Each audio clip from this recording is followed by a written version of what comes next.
Al-Quran merupakan kalam Allah yang diturunkan sebagai petunjuk bagi umat manusia. Al-Quran diyakini sebagai mukjizat abadi kerana memiliki keunggulan yang mampu menyesuaikan dengan perkembangan zaman.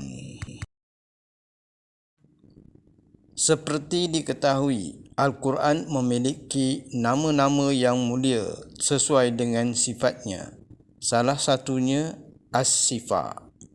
Secara bahasa, As-Sifa memiliki arti ubat. Namun, secara istilah dapat diartikan sebagai penyembuh. Mengutip buku Pengobatan Quran oleh Muhammad Ibrahim Salim, ada banyak ayat-ayat sifat dalam Al-Quran. Ayat-ayat ini juga banyak digunakan untuk memohon kesembuhan untuk orang sakit, baik jasmani ataupun rohani. Apa saja ayat-ayat sifat dalam Al-Quran?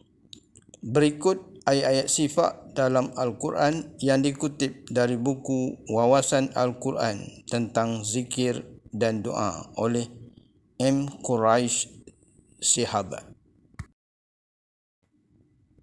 Surah At-Taubat ayat 14. قاتلوهم يعذبهم الله بأيديكم ويخزهم وينصركم عليهم ويشف صدور قوم مؤمنين. Artinya, perangilah mereka, nescaya Allah akan menyeksa mereka dengan perantaraan tanganmu, dan Dia akan menghina mereka dan menolongmu dengan kemenangan atas mereka, serta melegakan hati orang-orang yang beriman. Surah Yunus ayat 57. يا أيها الناس قد جاءتكم موعظة من ربكم وشفاء لما في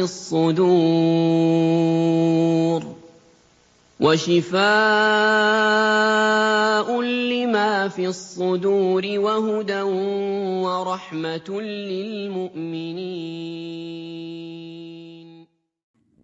Artinya, wahai manusia, sungguh telah datang kepadamu pelajaran, yakni Al-Quran dari Tuhanmu, penyembuh bagi penyakit yang ada dalam dada dan petunjuk serta rahmat bagi orang-orang yang beriman. Surah An-Nahl ayat 69. ثم كلي من كل الثمرات فاسلكي سبل ربك ذللا يخرج من بطونها شراب مختلف ألوانه فيه شفاء للناس إن في ذلك لآية لقوم يتفكرون.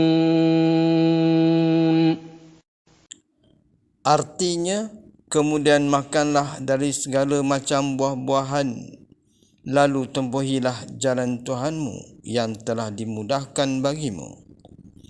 Dari perut lebah itu keluar minuman madu yang bermacam-macam warnanya.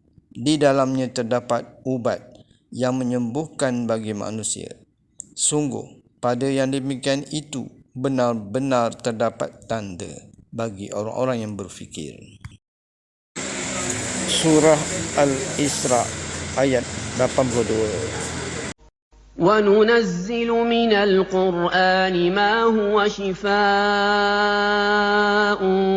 وَرَحْمَةٌ لِّلْمُؤْمِنِينَ وَلَا يَزِيدُ الظَّالِمِينَ إِلَّا خَسَارًا.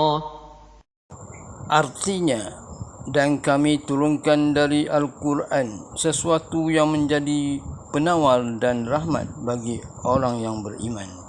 Sedangkan bagi orang yang zalim, Al-Quran itu hanya akan menambah kerugian. Surah Asy-Syu'ara ayat 80. وَإِذَا مَرِضْتُ فَهُوَ يَشْفِينِ. Artinya, dan apabila aku sakit, dialah yang menyembuhkan aku. Surah Fussilat ayat 44.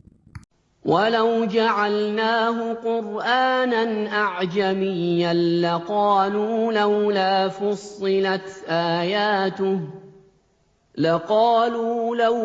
فُصِّلَتْ آيَاتُهُ أَأَعْجَمِيٌّ وَعَرَبِيٌّ قُلْ هُوَ لِلَّذِينَ آمَنُوا هُدًى وَشِفَاءٌ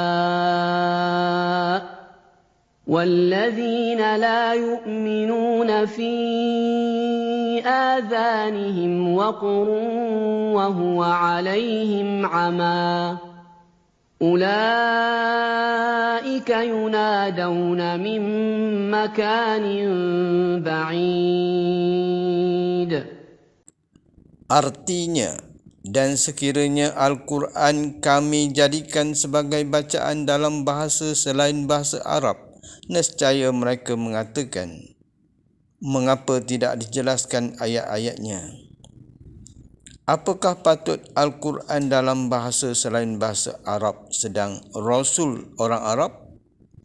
Katakanlah, Al-Quran adalah petunjuk dan penyembuh bagi orang-orang yang beriman. Dan orang-orang yang tidak beriman, pada telinga mereka ada sumbatan. Dan Al-Quran itu merupakan kegelapan bagi mereka. Mereka itu seperti orang-orang yang dipanggil dari tempat yang jauh.